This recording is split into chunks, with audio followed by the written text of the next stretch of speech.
আসসালামু আলাইকুম ওয়া রাহমাতুল্লাহি ওয়া বারাকাতুহু। আলহামদুলিল্লাহি রাব্বিল আলামিন ওয়াস সালাতু ওয়াস সালামু আলা রাসূলিহিল কারীম ওয়া আলা আলিহি ওয়া সাহবিহি আজমাইন। আজকের আলোচনায় প্রশ্ন হলো বা বিষয় হলো কুফরি কাকে বলে। কুফরি কাকে বলে, কুফরি কি জিনিস? আমরা অনেক সময় শুনি কুফরি, কাফের।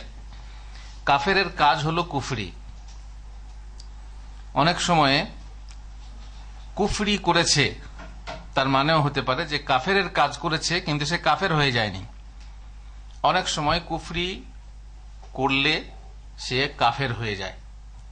এই দুই অর্থে কুফরি ব্যবহার করা হয়। কুফরি মানে কি? এর আবিধানিক অর্থ হলো ঢাকা। কুফর মানে ঢাকা। এই জন্যে যে কাফের সাধারণত সত্য ঢেকে দেয়, সত্যকে ঢেকে দেয়, সত্যকে চাপা দেয়। এই জন্য কুফরিকে কুফরি বলা হয়, যেহেতু ঢেকে দেয়। আর এই জন্যেই চাষিকেও কাফের বলা হয়। কাফের মানে অমুসলিম, কাফের অস্বীকারী। কিন্তু চাষিকেও কাফের বলা হয়। কেন? চাষি যেহেতু শস্যের বীজ মাটিতে দিয়ে ঢেকে দেয়, তারপরে অঙ্কুরিত হয়। যাই হোক, কুফরি মানে হচ্ছে ঢাকা বা গোপন করা। শরীয়ী পরিভাষায় কুফরি কাকে বলে? ইসলামের বিপরীত হচ্ছে কুফরি। যে ইসলাম মানে না সেই কুফরি করে। যে ইসলাম মানে না সে হচ্ছে কাফের। কুফরি দুই প্রকার, ছোট কুফরি আর বড় কুফরি। কুফরে আকবর যাকে বলে, সবচেয়ে বড় কুফরি, যেটা করলে মানুষ ইসলাম থেকে খারিজ হয়ে যায়। আর কুফরে আসগর, যেটা কাফেরের কাজ কিন্তু আসল কুফরি না, সেটা করলে মানুষ ইসলাম থেকে খারিজ হয় না। হুজুর উদাহরণ, যেমন আল্লাহ নবী সাল্লাল্লাহু আলাইহি ওয়াসাল্লাম বলেছেন, সিবাবুল মুসলিমি ফুসুকুন ওয়া কিতালুহু কুফর। মুসলিমকে গালাগালি করা ফাসেকি, আর তার সঙ্গে লড়াই বা খুনাখুনি করা হচ্ছে কুফরি। আপনি বলুন, যদি কেউ মানুষ খুন করে সে কাফের হয়ে যাবে? কি মনে করেন? মানুষ খুন করলে কোন গুনাহ হয়? কাবিরা গুনাহ হয়, কিন্তু কাফের হয় কি না। তাহলে আল্লাহ নবী সাল্লাল্লাহু আলাইহি ওয়াসাল্লাম কেন বললেন কিতালুহু কুফর? তার বিরুদ্ধে কিতাল করা, তার বিরুদ্ধে মারামারি, খুনাখুনি, মারামারি না, কাটাকাটি, খুনাখুনি করা হচ্ছে কুফরি। তো এই কুফরিকে ওলামারা বলছেন কুফরুন দুনা কুফর। তার মানে ওই কুফর থেকে নিচু কুফরি, আর সেটা হচ্ছে ছোট কুফরি। তাহলে বড় কুফরি আপনি কিছু একটা অস্বীকার করলেন, না না না এটা কোরআনের আয়াত না, এটা সূরা, এই সূরা কোরআনের নয়, হয়ে গেল। নবী না না মুহাম্মদ তো শুধু আরবের নবী, হয়ে গেল। বাকি সব আপনি বিশ্বাস করেন, আল্লাহকে বিশ্বাস করেন। আপনি যদি অবিশ্বাস করেন যে আল্লাহ বলছেন আমি নিজের হাত দিয়ে আদম সৃষ্টি করেছি, আপনি অস্বীকার করলেন না হাত ফাত কিছু না, অস্বীকার করলেন। এই অস্বীকার করলে কি হয় যায় মানুষ কাফের। এগুলো হচ্ছে বড় কুফরি, এগুলো বড় কুফরি। আর ছোট কুফরি হলো যেগুলো করলে সাধারণত কাফেরের কাজ করা হয়। এই জন্যই মতভেদ আছে যে নামাজ ত্যাগকারী কাফের। কোন কাফের? ছোট কাফের না বড় কাফের? ওলামারা বলছেন নামাজ ত্যাগকারী, মান তারাকা সালাতা মুতাআম্মিদান ফাকাদ কাফার। যে ব্যক্তি ইচ্ছাকৃত নামাজ ত্যাগ করবে সে কুফরি করবে না কাফের হয়ে যাবে। এই হলো ওলামাদের ইজতিহাদ। কোন কোন আলেম বলছেন যে সে কাফের হয়ে যাবে তা নয়, কুফরি করবে, মানে কাফেরের কাজ করবে। যেমন মুনাফিকও আছে, আমরা পরে আলোচনা করব। মুনাফিকি, যে মিথ্যা কথা বলা মুনাফিকি, তাই না? কিন্তু কেউ মিথ্যা কথা বলে কাফের হয়ে যাবে, কিন্তু মুনাফিক তো কাফের। তো এটা হচ্ছে কি আমালি, মানে কর্মগত মুনাফিকি। তেমনি এটা হচ্ছে কর্মগত কুফরি, যে কাজ করলে মানুষ কাফের হয় না, কিন্তু সেই কাজটা কার কাজ? কাফেরের কাজ। নামাজ ত্যাগকারী আসলে কাফের নয়। আর কোন কোন বলছে না সে কাফের হয়ে যাবে। সৌদি আরবের সাধারণত ফতোয়া হলো যে সেই মানুষ যে নামাজ ত্যাগী বেনামাজি সে কাফের, তার জবেহ করা গোশত হালাল নয়, তাকে মুসলিম মেয়ের বিবাহ দেওয়া জায়েজ না, ইত্যাদি ইত্যাদি কাফেরের যে হুকুম আছে। তার মানে আম যেমন অমুসলিম, তেমনি সে বেনামাজিও হচ্ছে অমুসলিম। তাকে মুসলিম বলে মানে সমাজে রাখার কোনো মূল্য নেই, যেহেতু যার নামাজ নেই তার দিন নেই। বুঝতে পারছেন? এটা হচ্ছে একটা কথা। আর কুফরি, এর কিছু ওলামা বলছেন যে না, তার কাজ হচ্ছে কাফেরের, সে কাফের না। এই হলো মতভেদ, শুধু এই কুফরি দুই প্রকার হওয়ার জন্য। ব্যাস ব্যাস তারপরে বলছি যে এ ব্যাপারে দেখুন কয়েকটা মাসালা আপনাকে অধ্যয়ন করতে হবে, যে আল্লাহ তার রাসূলের প্রতি ঈমান না আনা, চাহে তার সাথে মিথ্যায়ন থাক বা না থাক। কুফরে আকবর কাকে বলে? কুফরে আকবর হলো মানে সব থেকে বড় কুফর, সেটা আল্লাহ এবং তার রাসূলের প্রতি ঈমান আনবেন না, চাহে তার সাথে মিথ্যায়ন থাক বা না থাক। আপনি মিথ্যা মনে করেন না, কিন্তু ঈমান আনলেন না। আপনি জানলেন যে হ্যাঁ মুহাম্মদ আল্লাহর রসুল, কিন্তু আপনি ঈমান আনলেন না। যেমন সে যুগের ইহুদিরা ছিল, জানতো যে আল্লাহ, যেমন তাদের ছেলেদেরকে জানতো, তেমনি মুহাম্মদ যে আল্লাহর রসুল সে কথাও জানতো, কিন্তু ঈমান আনেনি। হিংসায়, অহংকারে ইত্যাদিতে ঈমান আনেনি। এ হলো কুফর, বড় কুফর। এর বিধান কি? এই কুফর দিন ও মিল্লাত থেকে খারিজ করে দেয়। এই কুফরি করলে পরে আপনি যদি ঈমান না আনেন আল্লাহর প্রতি, আল্লাহ রসুলের প্রতি, কিতাবের প্রতি, ফেরেশতার প্রতি, যে ঈমানের কটা রকম? 6টা। এই 6টা রকুনের মধ্যে কোন রকুনের প্রতি ঈমান না আনলে আপনি কি হয়ে যাবেন? কাফের হয়ে। যদিও আপনার মিথ্যায়ন না থাকে, আপনি মিথ্যা মনে করেন না, কিন্তু ঈমান আনলেন না, তাহলে পরে কাফের হয়ে যাবেন। এই কুফরি বড় কুফরি যেটা, সেটা হচ্ছে 5 প্রকার। 5 প্রকার মিথ্যা জ্ঞান করার কুফরি। মিথ্যা জ্ঞান মানে আপনি আসলেই মনে করলেন যে মিথ্যা, আল্লাহ বলে কেউ আছে, মিথ্যা, রসুল মিথ্যা, কোরআন নাজিল হয়েছে, মিথ্যা। মিথ্যা জ্ঞান করার কুফরি। এমন মানুষ আছে যে মিথ্যা মনে করে আর তার ফলে সে কাফের হয়ে যায়। তাহলে এর দলিল কি? আল্লাহ তাআলা বলছেন, ওমান আযলামু মিম্মান ইফতারা আলাল্লাহি কাযিবান আও কাযযাবা বিল হাক্কি লাম্মা জাআহু আলাইসা ফি জাহান্নামা মাসওয়াল লিল কাফিরিন। যে ব্যক্তি আল্লাহ সম্বন্ধে মিথ্যা রচনা করে অথবা তার নিকট হতে আগত সত্যকে মিথ্যা জ্ঞান করে, তার অপেক্ষা অধিক সীমালঙ্ঘনকারী আর কে? মানে সেই হচ্ছে সব থেকে বড় সীমালঙ্ঘনকারী। অবিশ্বাসীদের আশ্রয়স্থল কি জাহান্নামে নয়? অবশ্যই। যে অবিশ্বাসী, যে কাফের, তারা জাহান্নামে যাবে, কারণ তারা মিথ্যা জ্ঞান করেছে।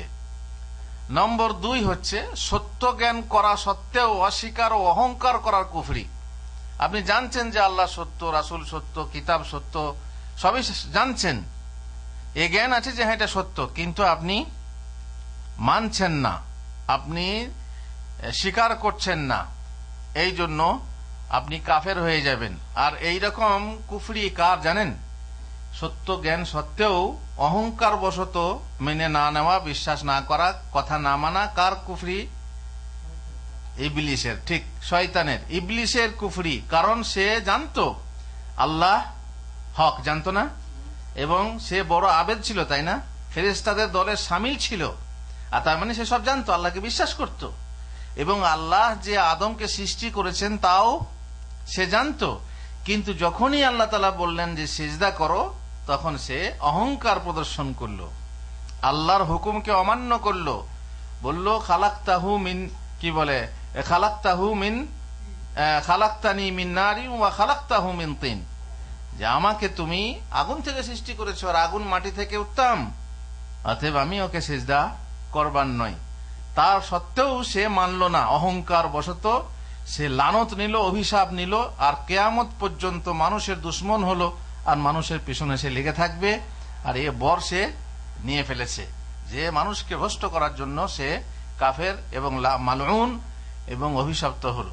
এ হলো ইবলিসের কুফরি। আল্লাহ তাআলা বলছেন, ওয়াইজ কুলনা লিল মালাইকাতি ইসজুদু লিআদামা ফাসাজাদু ইল্লা ইবলিস।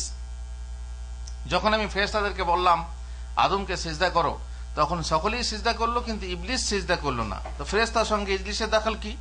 কি সম্পর্ক আছে? ইবলিস তো আর কানা মিনাল জিন, সে তো জিনদের, তাই না? ওই যে বলতো খালাকতানি মিন নার, আমাকে আগুন থেকে সৃষ্টি করে, তা ফেরেশতা কিস থেকে সৃষ্টি? নূর থেকে সৃষ্টি। ওখানেও প্রমাণ যে ইবলিস ফেরেশতাদের কি দলভুক্ত নয়। আর এখানেও আছে কানা মিনাল জিন, সে জিন ছিল। তাহলে বলা হলো কেন? যখন আমি হুকুম করলাম ফেরেশতাদেরকে যে তোমরা আদমকে সিজদা করো, তখন ইবলিস করলো না। কেননা ইবলিস আদম কি বলে ফেরেশতাদের দলে কি ছিল? শামিল ছিল, সৃষ্টিতে না, আর হুকুমেও শামিল ছিল, কারণ সে ওই দলে থাকতো। যার ফলে আল্লাহ যখন হুকুম করলেন, এই হুকুম আম ভাবে ফেরেশতা এবং ইবলিসেরও ছিল, কিন্তু ইবলিস সেটা অহংকার প্রদর্শন করলো। আবা ওয়াস্তাকবার, সে সিজদা করতে অস্বীকার করলো এবং অমান্য করলো আর অহংকার প্রদর্শন করলো। ইস্তাকবার, অহংকার প্রদর্শন করলো। আল্লাহ তাআলা বলছেন ওয়া কানা মিনাল কাফিরিন, বাস সে কাফের হয়ে গেল, কাফেরদের অন্তর্ভুক্ত হলো। ঠিক এই রকমই কুফরি হচ্ছে ফেরাউনের। ফেরাউনের কুফরি জানেন তো? ফেরাউন শেষ অবস্থায় জেনেছিল যে মুসা হচ্ছেন আল্লাহর পক্ষ থেকে নবী, তাই না? তারপরে শেষকালে যখন ডুবলো পানিতে, তখনও আবার বললো আমি ঈমান আনলাম, কিন্তু আল্লাহ তাআলা সেই ঈমানকে গ্রহণ করলেন না। আল্লাহ তাআলা বলেছেন ওয়াজাহাদু বিহা ওয়াস্তাইকানাতহা আনফুসুহুম যুলমান ওয়া উলুওয়া, তারা জানে যেটা সত্য, কিন্তু অন্যায়ভাবে এবং অহংকার বশত সেগুলোকে তারা অস্বীকার করলো। এ হচ্ছে কি যে আপনার জানা সত্ত্বেও না মানা, এই কুফরি। তার মানে সত্য জ্ঞান করা সত্ত্বেও অস্বীকার করা, অহংকার করার কুফরি। নম্বর 3, সন্দেহ করার কুফরি বা ধারণা করার কুফরি। সন্দেহ মানে আপনি মানছেন, জানছেন সত্য, কিন্তু তার মধ্যে আপনার কি আছে? মনের ভেতরে কি আছে? কিন্তু আছে, সন্দেহ আছে। সন্দেহ পোষণ করেন কেমন? ওই যে বাগানওয়ালার গল্প, ইতিহাস, ওয়াদাখালা জান্নাতাহু ওয়া হুয়া যালিমুন লিনাফসিহি ক্বালা মা আযুন্নু আন তাবিদা হাযিহি আবাদা, মা আযুন্নু আন তাবিদা হাযিহি আবাদা ওয়া মা আযুন্নু আস-সাআতা কাইমা ওয়া লা ইন রুদিতু ইলা রাব্বি লাজিদান্না খায়রাম মিনহা মুনকালাবা। কি বলল? নিজের প্রতি জুলুম করে সে তার বাগানে প্রবেশ করলো। সে বলল আমি মনে করি না যে এই বাগান কোনোদিন ধ্বংস হবে। তার মানে কি? চিরদিনই এ বাগান থাকবে। আর আমি মনে করি না যে কিয়ামত হবে। মানে কিয়ামত হওয়াতে কি আছে? সন্দেহ আছে। আমি মনে করি না যে কিয়ামত হবে। আর আমি যদি আল্লাহর কাছে বা প্রতিপালকের নিকট প্রত্যাবৃত্ত হই, যদি আল্লাহর কাছে যেতেই হয়, তাহলে আমি অবশ্যই এটা অপেক্ষা উৎকৃষ্ট বাগান পাবো, উৎকৃষ্ট স্থান পাবো। ওই যে কে বলেছিল না যে মা তুমি এটা কি করছো? বলছে নামাজ পড়ছি। নামাজ পড়ে কি হবে? বল বেহেশত পাবো। বলছে মা তোমরা নামাজ টামাজ পড়ে বেহেশতে পাবে না, বেহেশতে যদি পাই তো আমরা পাবো। কেন? আমরা মানুষের উপকার করি, তুমি নামাজ পড়ে কার উপকার করছো? তাই না? এই রকম লোক যে বলছে কি যে যদি আমি বিশ্বাস করি না যে কিয়ামত হবে, আর যদি কিয়ামত হতেই হয় যদি আল্লাহর কাছে ফিরে যাই, তো আমরা এর থেকে ভালো বাগান পাবো। তার মানে জান্নাত পাওয়ার যোগ্য আমরাই। কারণ আমরা আমাদের দেহ দেখিয়ে মানুষকে খুশ করি, আমরা আমাদের গান শুনিয়ে মানুষকে খুশ করি, আমরা আমাদের অভিনয় দেখিয়ে মানুষকে খুশ করি, আমরা আমাদের মিউজিক বাজিয়ে শুনিয়ে মানুষকে খুশ করি। জান্নাত পেতে হলে মানুষকে খুশ করা এটা ভালো কাজ না? হ্যাঁ, মানুষকে খুশ করা ভালো কাজ। এমনকি আপনি তার দেহ ব্যবসা করেও মানুষকে খুশ করেন, তাতেও স্বভাব আছে, তাই না? আল্লাহুল মুস্তাআন। এই জন্যই তারা ধারণা করে যে মানুষের উপকার করলে পরে, কিন্তু কিষানের উপকার এটা, সেটা তারা তো বোঝে না। তাদের যেহেতু জ্ঞান নেই, জ্ঞান থাকলে তো সেরকম কথা বলতো না। তো মানুষকে শুধু খুশ করাই না, খুশ করার বিভিন্ন ধরন আছে। সেই শ্রেণীর খুশ করলে পরে নিশ্চয়ই স্বভাব আছে। আর যদি অন্যায়ভাবে পাপ দিয়ে খুশ করা হয়, তাহলে তাতে তো বুঝতেই পাচ্ছেন কি অবস্থা আছে। তো এই লোক, যে লোক মনে করে যে ফিরে যদি যেতেই হয় তাহলে এর থেকে ভালো বাগান পাবো, উত্তরে তাকে তার বন্ধু বলল, দুই বন্ধুদের কথা হচ্ছিল, উত্তরে তাকে তার বন্ধু বলল তুমি কি তাকে অস্বীকার করছো? আর কাফারতা বিল্লাজি খালাকাকা মিন তুরাব সুম্মা মিন নুতফা সুম্মা সাওয়াকা রাজুলা, তুমি কি তাকে অস্বীকার করছো? দেখেন এখানে হচ্ছে কুফরি করা। কুফরি কিসে হলো? অস্বীকার। তুমি কি তাকে অস্বীকার, মানে প্রথমে তো সন্দেহ হলো যে কিয়ামত হবে বলে মনে করি না, তারপরে তার মানে কি সন্দেহ করাটাই কি হয়ে গেল? কুফরি হয়ে গেল। তুমি কি তাকে অস্বীকার করছো যিনি তোমাকে সৃষ্টি করেছেন মাটি হতে ও পরে বীর্য হতে? আপনাদের কি বলে পশ্চিম বাংলার কালনার এক লেখক ইসলামের বিরুদ্ধে একটা বই লিখেছিল। তাতে বিভিন্ন মানে কথা লিখেছে ইসলামের বিরুদ্ধে। তার মধ্যে লিখেছে যে কোরআন যদি আল্লাহর বই হতো তাহলে পরে পরস্পর বিরোধী কথা থাকতো না। পরস্পর বিরোধী কথার মধ্যে কোরআনে এক জায়গায় বলছে মানুষকে মাটি থেকে সৃষ্টি করেছি, আর এক জায়গায় বলছে পানি থেকে সৃষ্টি করেছি। তাহলে এই পরস্পর বিরোধী কথা কেন? এটা কি করে কোরআন হতে পারে? কিন্তু সে বেওকুফের জানা নেই। ওই যে বললাম না, এক জায়গায় একটা আয়াত থেকে নিয়ে কোনো বিধান সংগ্রহ করা ভ্রষ্টতা। একটা হাদিস নিয়েই আপনি মনে করলেন আমি এখান থেকে বিধান নেব, এটা কি ভ্রষ্টতা? বরং আরো অন্যান্য হাদিস দেখতে হবে, তার ব্যাখ্যা দেখতে হবে, এবং কোরআনের আরো অন্যান্য আয়াত দেখতে হবে। যদি সে এই আয়াতটা দেখতো তাহলে ওই প্রশ্ন করতো না। কোন আয়াত? এই যে এখানে আল্লাহ তাআলা বলছেন কি, উত্তরে তাকে তার বন্ধু বলল, তুমি কি তাকে অস্বীকার করছো যিনি তোমাকে সৃষ্টি করেছেন মাটি হতে ও পরে বীর্য হতে বা পানি হতে, এবং তারপর পূর্ণাঙ্গ করেছেন মনুষ্য আকৃতিতে। তাহলে বোঝা গেল কি, যে আল্লাহ তাআলা প্রথম আদমকে সৃষ্টি করেছেন, একমাত্র আমাদের পিতাকে সৃষ্টি করেছেন মাটি থেকে, তাই না? তারপরে হাওয়াকেও না, এবং আর কোনো মানুষকেই ডাইরেক্ট মাটি থেকে না। আমাদের আদি পিতা মাটি থেকে তৈরি বলে বলা হয়েছে মানুষ মাটি থেকে সৃষ্টি, কিন্তু বাকি মানুষগুলো কিস থেকে সৃষ্টি? পানি থেকে।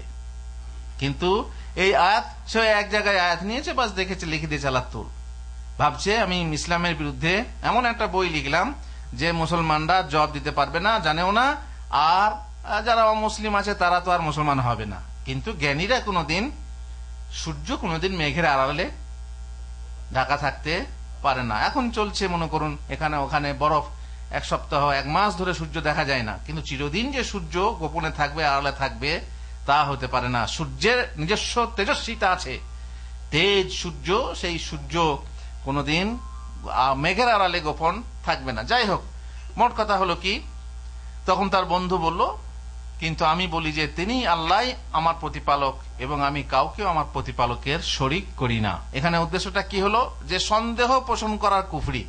যদি কেউ কিয়ামত হবে কিনা সন্দেহ করে, জান্নাত আছে কিনা সন্দেহ করে, জাহান্নাম যাবে কিনা সন্দেহ করে, পুলসিরাতের কথা সন্দেহ করে, হিসাব নিকাশ হবে সন্দেহ করে, তাহলে কি হবে?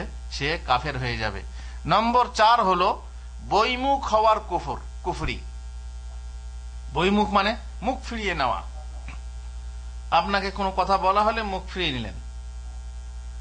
যেমন আল্লাহ তাআলা বলছেন, ওয়াল্লাযীনা কাফারু আম্মা উনজিরু মুরিদুন, অবিশ্বাসীরা যারা কাফের তাদেরকে যে বিষয়ে সতর্ক করা হয়েছে তা হতে মুখ ফিরিয়ে নেয়। তাদেরকে সতর্ক করা হলো জাহান্নাম সম্পর্কে, সতর্ক করা হলো হিসাব নিকাশ সম্পর্কে, কিন্তু মুখ ফিরিয়ে নিল। তার মানে মুখ ঘুরিয়ে নিল, আপনার কথাকে গুরুত্ব দিল না, আপনার কথা প্রত্যাখ্যান করলো। তাহলে পরে এটা এক প্রকার কুফরি, যেটাকে বলা হয় বইমুখ হওয়ার কুফরি। বিমুখ হয়ে থাকলে পরে এই কুফরি হয়। নম্বর 5 মুনাফিকি বা কপটতার কুফরি। মুনাফিকি বা কপটতার কি কুফরি? এটা কি রকম মুনাফিকি কপটতা?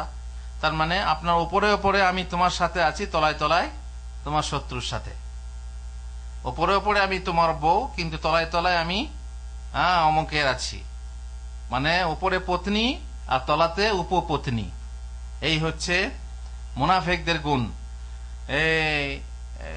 মুনাফিক নিফাক থেকে এসেছে। নাফাক মানে হচ্ছে ওই যে সুরঙ্গ, ইঁদুর, বড় বড় ইঁদুর আছে, তারা গর্ত করে, মানে মেন গর্ত একটা কি বলে মুখ থাকে, আর পেছন দিকে একটা হালকা করে ফুটো করে রাখে, যেটা দরকার হলে এক ধাক্কা মেরেই বেরিয়ে যাওয়া যাবে। এটা কি জন্য বলুন তো? কাজে লাগবে সময়ে। ইমার্জেন্সি গেট, ইমার্জেন্সি গেট, এর সামনেটা দেখাবার জন্য। হাতির 2 রকম দাঁত থাকে, তাই না? যেটা লম্বা করে বাইরে থাকে সেটা লোককে দেখাবার জন্য যে আমার দাঁত, কিন্তু খাবে ওই দাঁতে না, খাবার দাঁত আলাদা আছে। মোট কথা, মুনাফিকের নিয়ম হলো যে সামনে একরকম আর পিছনে একরকম, ওপরে একরকম, ভিতরে একরকম। ওপরে আল্লাহ রসুলকে বিশ্বাস করি আর পিছনে গিয়ে আল্লাহ রসুলের বিরুদ্ধে কথা বলি। এরা হচ্ছে মুনাফিক। সমাজে এই মুনাফিকের সংখ্যা প্রচুর আছে, আর তাদের জন্যই মুসলমানরা আজ বিপর্যস্ত। মুনাফিকদের জন্যই আমাদের সমাজে থাকবে তো দূরের কথা, আল্লাহ নবী সাল্লাল্লাহু আলাইহি ওয়াসাল্লামের যদি থাকে, সেই সমাজে যদি মুনাফিক থাকে, যখন কোরআন অবতীর্ণ হচ্ছে, কোরআন অবতীর্ণ হয়ে তাদের মনের খবর বলে দেওয়া হচ্ছে, তখন যদি মুনাফিক থাকতে পারে, তাহলে আমাদের বর্তমানে মুনাফিক থাকবে না? থাকবে না? খবর নেওয়ার কেউ নেই, সবাই জানছে মাশাআল্লাহ। দেখবেন ঈদের দিনে, জুমার দিনে মাশাআল্লাহ টুপি সুরমা লাগিয়ে প্রথম কাতারে স্থান, তারপরে কিছু হলে মৌলভী সাহেবের বিরুদ্ধে, আলেমের বিরুদ্ধে কত কথা। তারপরে কেউ কিছু ভুল করলে তখন বুঝতেই পাচ্ছেন, তখন খুব। আর 5 ওয়াক্তের নামাজে নেই, 5 ওয়াক্তের নামাজে নেই, শুধু ঈদে আর জুমাতে এসে, আবার অনেকে এসে জানাজা পড়তে এলো, দিয়ে সেখানে আবার মশলা নিয়ে গন্ডগোল। দেখবেন, খোঁজ নিয়ে দেখবেন, অধিকাংশ, আমি সবগুলো বলছি না, অধিকাংশ তারা হচ্ছে মুনাফিক। মসজিদে বসে আছেন, ইমাম সাহেব বলছেন, ভাইরা আপনারা মসজিদে এসেছেন, আপনারা মোবাইলে রিংটোন বন্ধ করে আসবেন। কারণ এতে কি হয়, আপনারা কেউ গান লাগিয়ে রেখেছেন, কেউ মিউজিক লাগিয়ে রেখেছেন, কেউ এমন রিংটোন লাগিয়েছেন যেটা মানে মসজিদে বাজা ঠিক না। সাধারণ রিং লাগিয়ে রাখবেন, সেটাই হবে, কিন্তু তবুও আপনি মোবাইল বন্ধ করে আসবেন। ঠিক আছে। এবারে একজন ওই রকম লোক এসেছে, হত্যাকর্তা লোক, তার মিউজিকে ওইরকম মিউজিক, ফিল্মের গান লাগানো আছে, একদম সুন্দর হয়ে নামাজ হচ্ছে, আর ওইদিকে ফিল্মের গান লেগে গেছে। ঠিক আছে, বন্ধ করতে করতে তো 2-1 সেকেন্ড 3 সেকেন্ড তো গান শোনাই হবে, অনেকে তো নাচতেও লেগে যাবে, তাই না? এই সময় গান শুনে, মনসা যেমন নাচে, সাপ যেমন নাচে, নাগিনের শব্দ শুনে, নামাজে তখন তুলতেও লাগবে হয়তো, তো লেগেছে। তারপরে সালাম ফেরার পরে ইমাম সাহেব বলছেন যে আপনাদেরকে বারবার বলছি, যেমন আমাদের জামে মসজিদে বারবার বলা হয়, তাই না? অনেক সময় দেখবেন বাজছে, রিং বাজছে। আর হারামে তো বলতেই হবে না, হারামে গেলে, ওমরা করতে গেলে দেখবেন চারিদিকে, এখানে রিং, ওখানে রিং, এখানে মিউজিক, ওখানে, আল্লাহুল মুস্তাআন। এই মোবাইল হওয়াতে মানুষ, মনে থাকে না, আলাদা কথা, তো মনে থাকে না, ঠিক আছে, সাধারণ রিং লাগিয়ে রাখো। এমন রিং লাগাবে না যে কোন সমাজে মসজিদে বাজলে পরে সেটা বলে হুজুর তাহলে পরে ক্ষতি যদি হয়, তাহলে পরে আজান লাগিয়ে রাখা ভালো, তাহলে কোরআন লাগিয়ে রাখা ভালো, তাহলে যেখানেই বাজবে সমস্যা হবে না। সমস্যা হবে না? হবে না? সব জায়গায় বাজার হবে, কোন জায়গায় বাজানো হবে না? আপনি বাথরুমে বসেছেন, পায়খানা করছেন, পেশাব করছেন, কিংবা আপনি স্ত্রীর সাথে আছেন, ঠিক আছে, সেখানে আপনার হঠাৎ করে কেউ কল করলো, তখন কি বাজবে?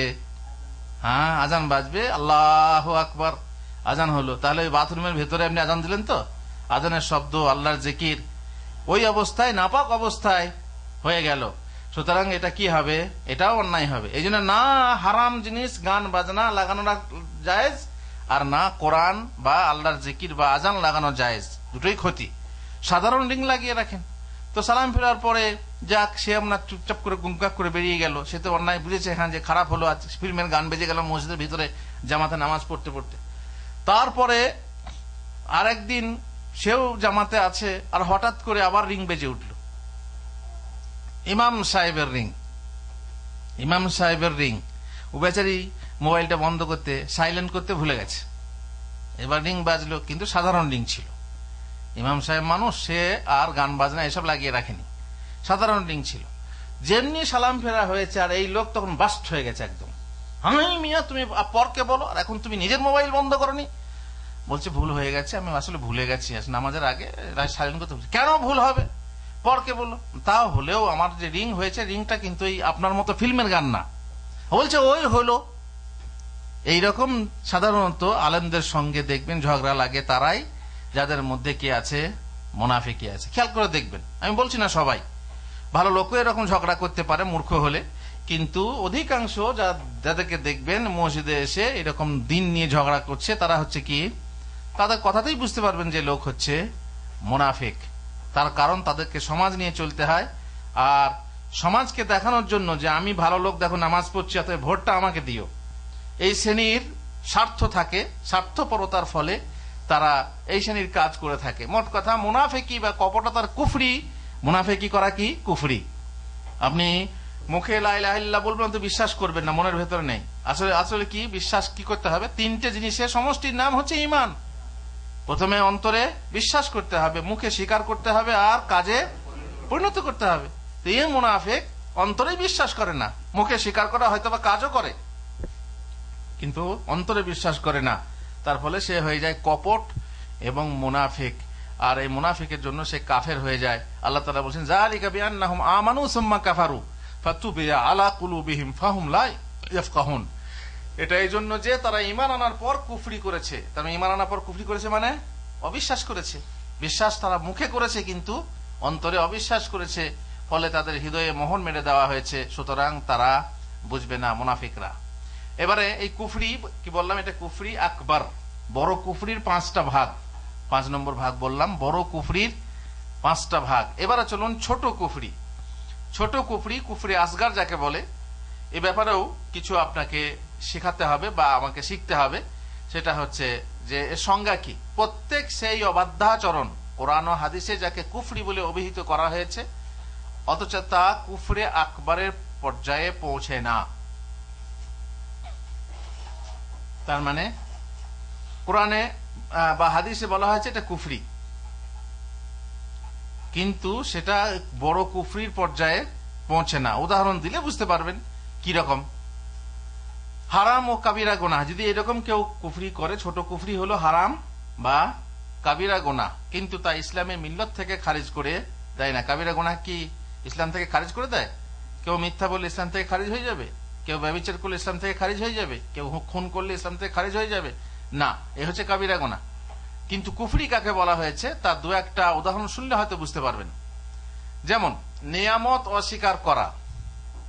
নিয়ামত অস্বীকার করা মানে আল্লাহ তাআলা যে নিয়ামত দিয়েছেন সেই নিয়ামতকে আপনি অস্বীকার করলেন, সেটা হলো কুফরি, কিন্তু ওই কুফরি না। যেমন কেমন অস্বীকার করলেন? আপনি একজন ভালো ধন, আপনার ধনী হলেন, তারপরে সেই ধন আপনাকে যখন লোকে জিজ্ঞেস করছে তখন আপনি বলছেন যে না, আল্লাহর দেওয়া কি, আমি নিজে কামিয়েছি, আমি নিজে ব্যবসায় এই আমি ধন করেছি। আল্লাহর যে নিয়ামত সেই নিয়ামতকে আপনি অস্বীকার করলেন, এটা এক প্রকার কুফরি হলো, অস্বীকার হলো। কিন্তু ওই পর্যায়ের কুফরি নয় যে পর্যায়ের কুফরি করলে মানুষ ইসলাম থেকে খারিজ হয়ে যায়। ফাকাফারাত বিআনআমিল্লাহ, তার মানে তাদেরকে বহু সুখ দেওয়া হয়েছিল, সেই সুখকে আল্লাহর নিয়ামত বলে তারা কি করলো? অনুগ্রহ স্বীকার করলো না। আল্লাহর অনুগ্রহ স্বীকার না করা একে কৃতজ্ঞতা বলে। কৃতজ্ঞতা করা এক হচ্ছে শুকরিয়া আদায় করা, আর এক শুকরিয়া আদায় না করা। নেমক হারামি বলতে পারেন, একে কি বলা হয়? নেমক হারামি। আপনি একজনকে সৌদি আরব নিয়ে এলেন, তারপর সে বলছে আমি তো নিজের বলেই এসেছি, আমাকে কে নিয়ে এসেছে, এটাকে নেমক হারাম। আপনি তার উপকার করলেন অথচ সেই উপকার সে স্বীকার করতে চায় না, নিমক হারামি। তো এই নিমক হারামি বলতে পারেন। অবশ্যই এতে কিন্তু মানুষ কাফের হয় না। নম্বর 2, মুসলিম ভাইয়ের বিরুদ্ধে যুদ্ধ করা। একটু আগে শুরুতেই বলেছিলাম যে যুদ্ধ করা হচ্ছে, মুসলিমের বিরুদ্ধে যুদ্ধ করা হচ্ছে কুফরি, কিন্তু এটা সেই কুফরি না যে কুফরি করলে মানুষ ইসলাম থেকে খারিজ হয়ে যায়। এটা হচ্ছে কুফরুন দুনা কুফর। রাসূলুল্লাহ সাল্লাল্লাহু আলাইহি ওয়াসাল্লাম বলেছেন সিবাবুল মুসলিমে ফুসুকুন ওয়া কিতালুহু কুফর। মুসলিমকে গালাগালি করা ফাসিকি। ফাসিকি মানে ওই কাবিরা গুনাহ, গালাগালি করলে। আর তার বিরুদ্ধে যুদ্ধ করা হচ্ছে কুফরি, মানে কাফেরের কাজ। তা বলে সে কাফের হয়ে যাবে না। তারপরে কোরআনেও আছে কথা, ওয়াইনি কি বলে, ওয়াইন তাইফাতানি মিনাল মুমিনিনা ইকতাতালু। দেখেন, যদি মুমিনদের দুটো দল কি করে? যুদ্ধ করে। এখানে যুদ্ধ করার সাথে মুমিন বলা হয়েছে, কাফের বলা হয়েছে কি না। তার মানে বোঝা গেল যুদ্ধ করলে কেউ কাফের হয়ে যায় না। এই কুফরি বলা হয়েছে কি? ছোট কুফরি। নম্বর 3, অপরের বংশে খোঁটা দেওয়া। অপরের বংশে খোঁটা দেওয়া মানে তার বংশকে নিচু জানা, তার বংশকে ব্যভিচারের ইত্যাদি ইত্যাদি। যেমন ইহুদিরা ঈসা আলাইহিস সালামের জন্য বহু কথা বলেছে। তো অপরের বংশে খোঁটা দেওয়া। আর মৃত ব্যক্তির শোকে মাতম করে কান্না করা। এরকম মাতম করে কান্না করলে কি কাফের হয়ে যাবে কেউ? কিন্তু কুফরি। কেন না? কাফেরদের কাজ, কুফরি অভ্যেস। এটা হাদিসে এসেছে। রাসূলুল্লাহ সাল্লাল্লাহু আলাইহি ওয়াসাল্লাম বলেছেন ইসনানি ফিন নাসি হুমা বিহিম কুফর। মানুষের মধ্যে দুটো স্বভাব আছে, এমন দুটো কাজ এমন আছে যে করলে কাফের হয়ে যাবে বা কুফরি হবে। কাফের হয়ে যাবে না, কুফরি হবে। সেটা কি? আত-তা'নু ফিন নাসাব ওয়ান নিয়াহাতু আলাল মাইয়িত। বংশে খোঁটা দেওয়া আর মৃত ব্যক্তির জন্য শোক করা বা মাতম করা।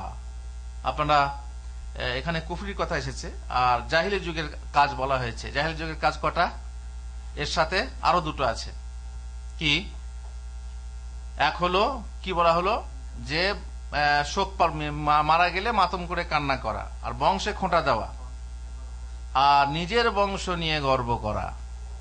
আমি অমক বংশের, আমি সাইয়্যিদ বংশের, আমি হচ্ছি কি বলে আওলাদের রাসূল, বা আমি হচ্ছি জানি না বিভিন্ন রকমের যে যা বংশকে ভালো মনে করে, বড় মনে করে, সেই বংশ নিয়ে কি করা, গর্ব করা।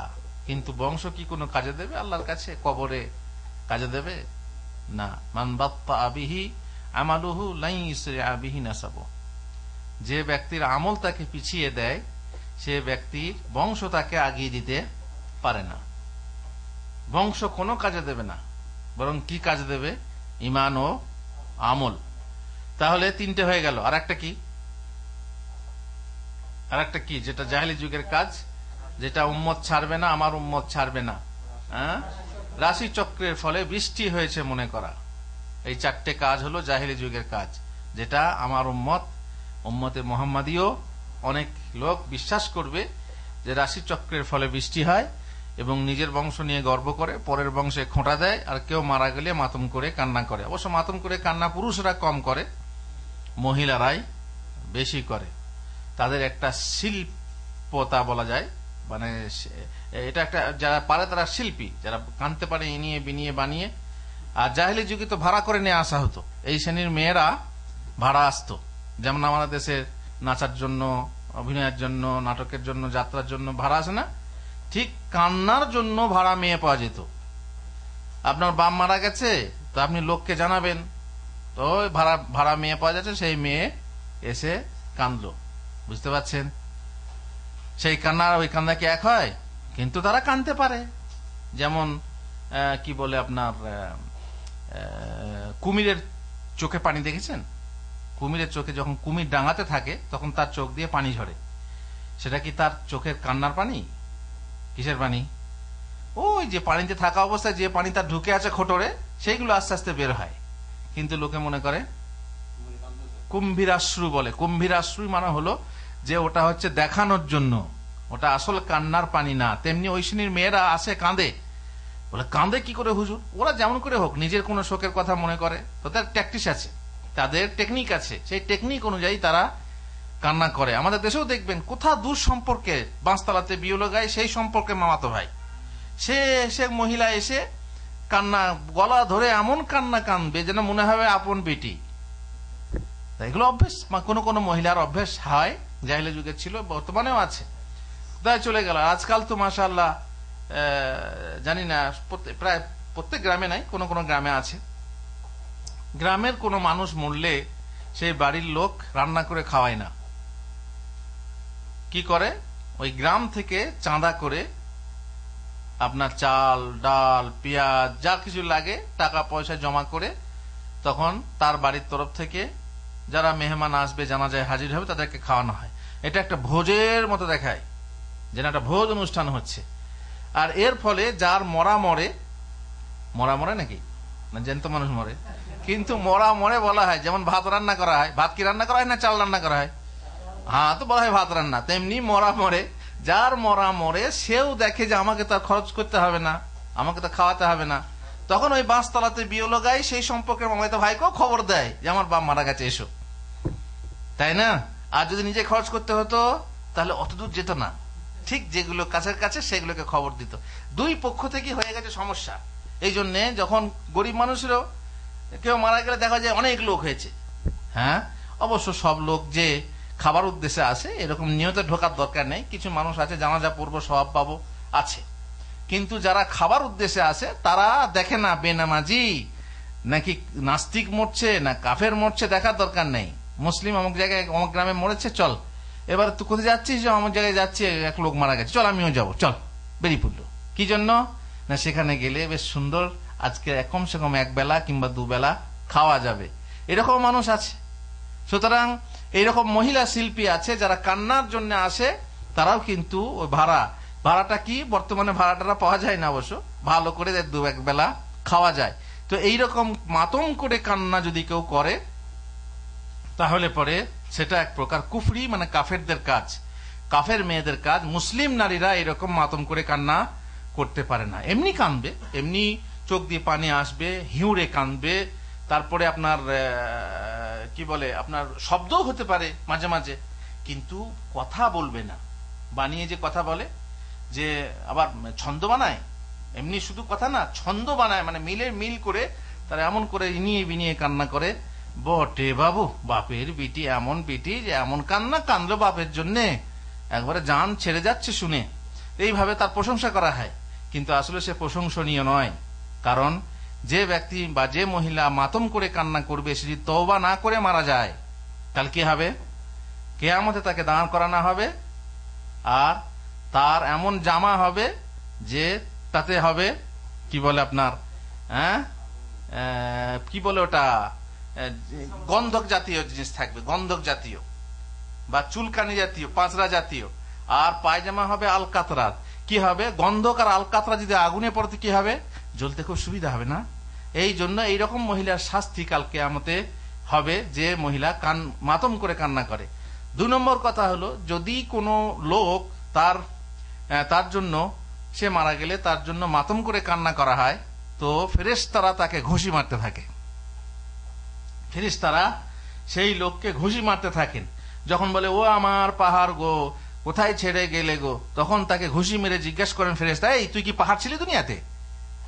ও আমার 7 কোদালের মুনিশ গো, মানুষ প্রশংসা করে কারে না, তুমি এত এই বড়লোক ছিলে। ও আমার জনগণের নেতা গো, ইত্যাদি বলে যখন কান্না করে, তখন ঘুষি মেরে মেরে জিজ্ঞেস করে সত্যি কি তুই ছিলি? আর বলা হয়েছে হাদিসে যে এদিকে যদি বাড়ির লোক মাতম করে কান্না করে, তো কবরে ওই ব্যক্তির আযাব হয়। কেন হুজুর? এক ব্যক্তি পাপ করছে আর অন্যজন ভুগবে কেন?